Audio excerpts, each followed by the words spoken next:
ಮೂಡಲಗಿ ಪುರಸಭೆ ವ್ಯಾಪ್ತಿಯ ಗುಲ್ಪುರದ ಹಿಂದೂ ರುದ್ರಭೂಮಿಯಲ್ಲಿರುವ ಶವ ಚಿತಾಗಾರವು ತುಂಬಾ ಹಳೆಯದು ಮತ್ತು ಶಿಥಿಲಗೊಂಡಿದೆ. ಇದರಿಂದ ಶವ ಸಂಸ್ಕಾರದಲ್ಲಿ ಸಾರ್ವಜನಿಕರಿಗೆ ತೊಂದರೆ ಉಂಟಾಗ್ತಾ ಇದ್ದು, ಶಿಥಿಲಗೊಂಡ ಚಿತಾಗಾರವನ್ನ ತೆಗೆದು ಹೊಸ ಚಿತಾಗಾರ ನಿರ್ಮಾಣ ಮಾಡುವಂತೆ ಸಾರ್ವಜನಿಕರು ಒತ್ತಾಯಿಸಿದ್ದಾರೆ.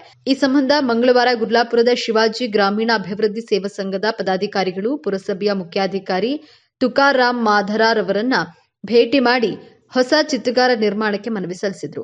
ಗುರ್ಲಾಪುರದಲ್ಲಿ ಸುಮಾರು 300ಕ್ಕೂ ಹೆಚ್ಚು ಕುಟುಂಬಗಳು ವಾಸಿಸ್ತಾ ಇದ್ದು, ಶವ ಚಿತಾಗಾರದ ಕೊರತೆಯಿಂದ ಸಮಸ್ಯೆ ಎದುರಿಸುತ್ತಿದ್ದಾರೆ.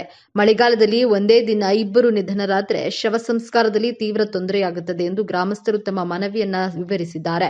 ಮುಖ್ಯಾಧಿಕಾರಿಗಳು ಮನವಿಯನ್ನ ಸ್ವೀಕರಿಸಿ ಈ ವಿಷಯವನ್ನ ಚರ್ಚಿಸಿ ಶೀಘ್ರದಲ್ಲೇ ನಿರಾಕರಣೆ ಮಾಡಲಾಗುವುದು ಎಂದು ಸಾರ್ವಜನಿಕರಿಗೆ ಭರವಸೆಯನ್ನ ನೀಡಿದರು. ವಿಷಯದ ಅನುಸಾರವಾಗಿ ಮೂಡಲಗಿ ಪುರಸಭೆ ವ್ಯಾಪ್ತಿಯಲ್ಲಿ ಬರುವ ಗುರ್ಲಾಪುರ ಗ್ರಾಮದಲ್ಲಿ ಸುಮಾರು 300 ಕುಟುಂಬಗಳು ಚಿತಾಗಾರದ ಅವಶ್ಯಕತೆ ಇರ್ತದೆ. ಆದರೆ ಈಗಾಗಲೇ ಕೆಲ ದಿನಗಳ ಹಿಂದೆ ಹಿಂದೂ ರುದ್ರಭೂಮಿಯಲ್ಲಿ ಚಿತಾಗಾರವನ್ನು ನಿರ್ಮಾಣ ಮಾಡಿಸಿದ್ದು, ಈಗ ಅದು ಶಿಥಿಲಾವಸ್ಥೆಯಲ್ಲಿದೆ. ಆದ ಕಾರಣ